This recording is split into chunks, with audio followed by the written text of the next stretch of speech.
Hello, my name is Chris Robertson. I'm the director for SALUS North America. And in this video, we're going to show you how to add the SALUS wireless fan coil controller and remote into your SALUS smart home application. So the next step in the process is we need to add devices on within the database. So I want to scan for devices. The next thing I want to do is hold the fan mode and gear button until code 00 appears.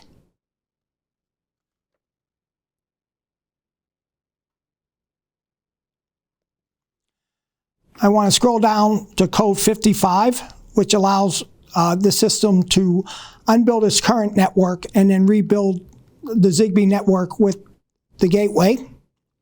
So I want to tell it to unbuild and then hit select. So now it's going through and unbuilding the network, the local network, and adding it into the gateway.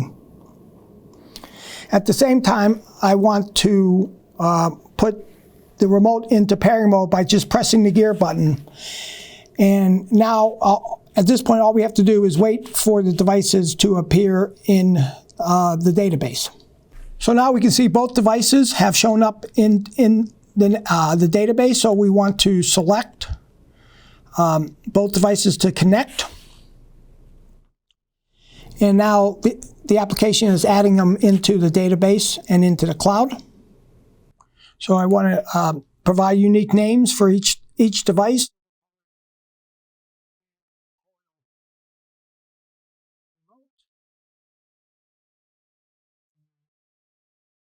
And now they are now added into the database. We have one more step to do here, and we need to go to all devices and click on to the fan coil controller to make sure it's connected to the fan coil, and you can see it is. If it were not, there would be a button here that you could press to link them together, but in this case, they are connected.